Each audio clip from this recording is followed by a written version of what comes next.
Okay, मैं बात कर रहा था आपको क्लासिफिकेशन ऑफ प्लांट की। तो प्लांट को अभी हमने थोड़ी देर पहले पढ़ी बच्चों कि 5 कैटेगरी में डिवाइड किया गया है, जो कि आपके थैलोफाइटा है, ब्रायोफाइटा है, टेरिडोफाइटा है, जिम्नोस्पर्म है और एंजियोस्पर्म है। ओके, इसकी बात हमने किया। अब एक एक करके इनको समझने वाले हैं। फर्स्ट हम बात करते हैं थाइलोफाइटा की। थैलोफाइटा में ज़्यादातर किसको रखी गई है? मैंने बोला एल्गी को रखी गई है। तो देखिए, in this group the plant do not have well differentiate body parts. That means thallophyta एक ऐसा ग्रुप है जिसमें एल्गी हो या ऐसे ऑर्गेनिज्म, प्लांट के ऐसे सारे ऑर्गेनिज्म जिसमें वेल डिफरेंशिएटेड होता है बॉडी पार्ट्स, ज़्यादा फैलावदार नहीं होते, ज़्यादा डिफरेंशिएटेड नहीं होते बॉडी पार्ट्स किसके? थैलोफाइटा के। The plant are called the algae. और ज़्यादातर थैलोफाइटा के जितने भी प्लांट हैं उनको एल्गी से प्रोनाउंस किया जाता है और ज़्यादातर एल्गी ही हैं। दे आर मोस्टली एक्वेटिक, और ज़्यादातर क्या है बच्चों? एक्वेटिक है, मतलब पानी के अंदर रहने वाले प्लांट ये हैं ज़्यादातर। इसमें इस एग्जाम्पल की बात करते हैं, स्पायरोगारा की स्टडी करते हैं अपन लोग थैलोफाइटा में, यूलोथ्रिक्स की बात करते हैं, क्लेडोफोरा की बात करते हैं और चारा की बात करते हैं। तो ये कुछ इस तरीके से, spirogyra is this one, ulothrix is this one, cladophora is this one and chara is this one. Okay, तो इन सब की स्टडी अपन लोग थाइलोफाइटा के अंतर्गत करते हैं। सेकेंड हम पढ़ेंगे ब्रायोफाइटा के बारे में। ये आ गया आपका bryophyta. In this group the plant body is differentiated into the stem leaf like structure. अब समझिए, ब्रायोफाइटा से आपका डिफरेंशिएशन स्टार्ट हो जाता है, जिसमें प्लांट बॉडी आपके लीफ में डिवाइड हो जाएंगे, मतलब लीफ वाला हिस्सा अलग हो जाएगा, stem, root and another body parts of the plant. Okay, differentiate हो जाते हैं। Okay, but they are no specialised structure, पर इनका स्पेशल तरीके का कोई स्ट्रक्चर नहीं रहता for the conduction of the water, ताकि वह वाटर को कंडक्शन कर सकें। ओके, एंड अदर सब्सटेंट को बॉडी के एक पार्ट से दूसरे पार्ट तक, ब्रायोफाइटा के केस में बात कर रहे हैं। डू द अदर, जैसे कि दूसरे से एक बॉडी पार्ट से दूसरे पार्ट तक। This plant are called the amphibious of the plant kingdom. अब समझिए, ब्रायोफाइटा को एम्फीबियस ऑफ प्लांट किंगडम भी बोला जाता है। What is the meaning of amphibious? Amphibious is nothing but the like a plant which survive both side, inside of the water as well as outside of the water. That means land side. Okay, तो ऐसे सारे ऐसे सारे प्लांटों को अपन लोग bryophyta के अंदर स्टडी करते हैं और इसी वजह से इसको एम्फीबियस भी बोला जाता है। Amphibious of the plant kingdom, plant kingdom का एम्फीबियस भी बोला जाता है किसको बच्चों? ब्रायोफाइटा को। मोशा की स्टडी करते हैं, जिसमें हम बात करते हैं फ्यूनेरिया की, मार्चेंटिया की स्टडी करते हैं और रेचाई की स्टडी अपन लोग ब्रायोफाइटा के अंतर्गत करते हैं। तो मोश ये है, मोशा, मार्चेंटिया ये है और रेशिया ये है, इनकी स्टडी अपन लोग ब्रायोफाइटा के अंतर्गत करते हैं। आगे बढ़ेंगे और बात करते हैं टेरिडोफाइटा की। बात आ गई टेरिडोफाइटा की। टेरिडोफाइटा में कौन कौन से ऑर्गेनिज्म है जिसकी स्टडी हम करते हैं और इसके करेक्टर क्या है? करेक्टर क्या है? In this group the plant body is differentiated into the root, stem and the leaf. That means इसमें भी प्लांट जो है डिफरेंशिएट होता है बॉडी डिजाइन को लेकर के, और वो डिवाइडेड रहते हैं। आपके रूट वाला हिस्सा होगा, स्टेम वाला हिस्सा होगा और लीफ वाला हिस्सा होगा, as well as the vascular tissue for the conduction of the water. और साथ में इसके पास वॉस्कुलर टिश्यू भी रहते हैं, जैसे जाइलम और फ्लोएम, जो कि वाटर को कंडक्ट करने का काम करते हैं, फूड को कंडक्ट करने का काम करते हैं, एक बॉडी के एक पार्ट से बॉडी के दूसरे पार्ट तक। और इसकी स्टडी अपन लोग इसमें एग्जाम्पल के तौर पर हम शामिल करते हैं फोरेंस को, इसमें एग्जाम्पल के तौर पर हम शामिल करते हैं मार्सिलिया को। तो फोरेंस का एग्जाम्पल आपका ये है और मार्सिलिया का ये है, कुछ इस तरीके से आपको दिखाई देते हैं। आगे बढ़ेंगे और बात करते हैं अपन लोग जिम्नोस्पर्म की। जिम्नोस्पर्म की सबसे पहले कैरेक्टर की बात करते हैं। जिम्नो का मतलब होता है बच्चों मीन्स, और नेक्ट का मतलब जिम्नो मीन्स नेक्ट, मतलब खुली हुई नेक्ट। ओके, और स्पर्म का मतलब होता है सीड।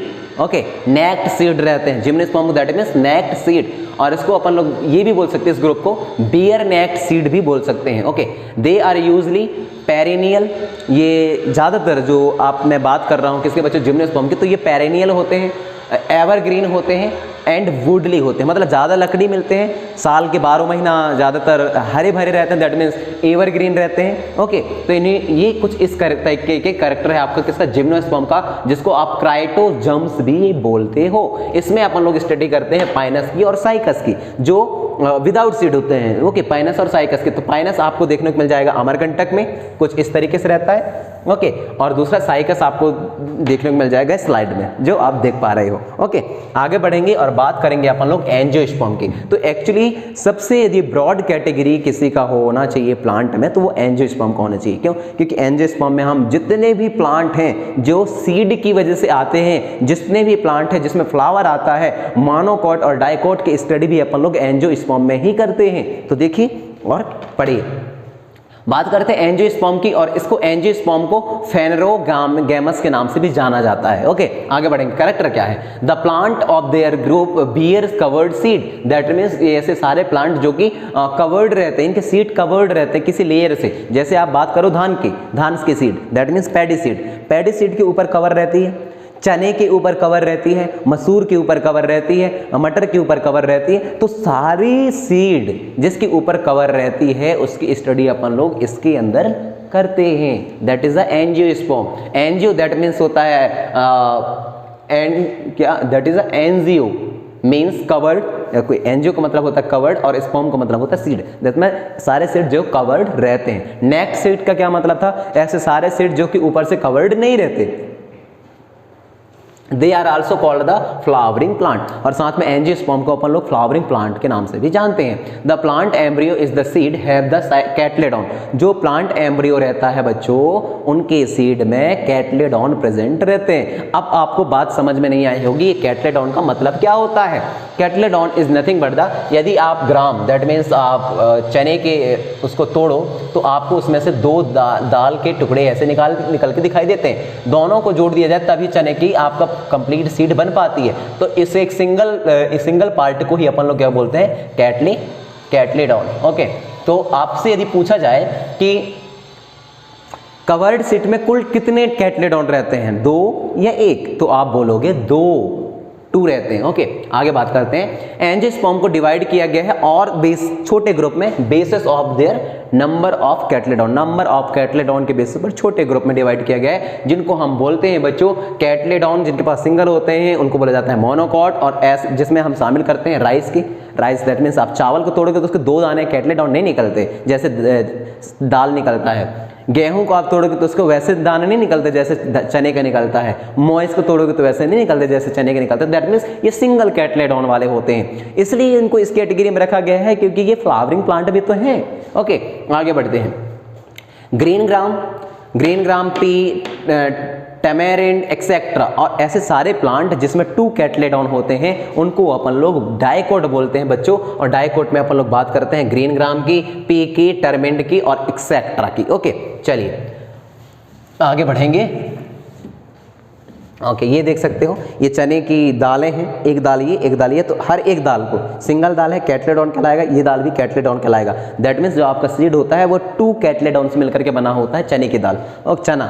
ओके, ग्राम। आगे बढ़ेंगे, चलिए बात करेंगे क्लासिफिकेशन ऑफ प्लांट की। तो क्लासिफिकेशन ऑफ प्लांट के बारे में हमने तो पढ़ा, अभी अच्छे से समझा। अब इसका क्लासिफिकेशन जिससे हमारे दिमाग में बैठा रहे, माइंड मैप किस तरीके से बनाना है इसी को देखते हैं। Do not have differentiate body part, that means इनके पास डिफरेंशिएट बॉडी पार्ट्स नहीं होते। दैट मीन्स इनके जो बॉडी है लीफ, स्टेम, रूट ऐसे में डिवाइड नहीं होते। तो उसकी स्टडी हम एक ही ग्रुप में करते हैं बच्चों प्लांट किंगडम का, वो होता है थैलोफाइटा, जिसमें हमें एल्गी की स्टडी करनी पड़ती है और ज़्यादातर ये एक्वेटिक होते हैं। दूसरा क्या है, जिनका बॉडी जो है वो डिफ्रेंशिएट होता है बॉडी पार्ट्स में। दैट मीन्स ऐसे सारे फ्लोरा जिसमें रूट होगा, स्टेम वाले हिस्सा होंगे और फिर ब्रांचेस वाले हिस्सा होंगे, लीफ वाले स्ट्रक्चर होंगे, तो उसको अपन लोग दूसरे कैटेगरी में पढ़ते हैं प्लांट किंगडम के। और इसमें भी कई कैटेगरी आते हैं, एक आएगा विदाउट वॉस्कुलर टिश्यू और दूसरे में आएगा विथ वॉस्कुलर टिश्यू, मतलब जिसमें कंडक्शन वाटर और फूड की कंडीशन के लिए स्पेशल टाइप के वॉस्कुलर टिश्यू पाए जाएंगे। तो एक ग्रुप ऐसा भी है प्लांट किंगडम में जिसमें वॉस्कुलर टिश्यू प्रेजेंट नहीं रहते, वो होता है आपका ब्रायोफाइटा। और जिसमें वॉस्कुलर टिश्यू प्रेजेंट होते हैं उसके 2-3 कैटेगरी और हैं। दैट इज ये आ जाएगा आपका pteridophyta, do not produce seed, लेकिन जो टेरिडोफाइटा है ये सीड को प्रोड्यूस नहीं करता, ध्यान रखना, सीड प्रोड्यूस नहीं करता। और दूसरी कैटेगरी में हम रख देंगे कि सीड को प्रोड्यूस करने वाले। तो सीड को प्रोड्यूस करने वाले आपके दो ही होते हैं, जिम्नोस्पर्म और एंजियोस्पर्म। तो जिम्नोस्पर्म में आपका नेक्ड सीड होता है, मतलब खुला सीड रहता है, और वो कवर्ड सीड रहता है। इसमें उसमें एंजियोस्पर्म के दो कैटेगरी फिर से आप डिस्कस करते हो, मोनोकॉट और डाइकॉट। मोनोकॉट का मतलब होता है सिंगल कैटलेडोन और डाइकॉट का मतलब होता है डबल कैटलेडोन। ओके, आगे बात करेंगे। ओके, क्लासिफिकेशन ऑफ एनिमेलिया की। तो मेरे ख्याल से ये प्लांट किंगडम वाला तो आपको बात समझ में आई होगी।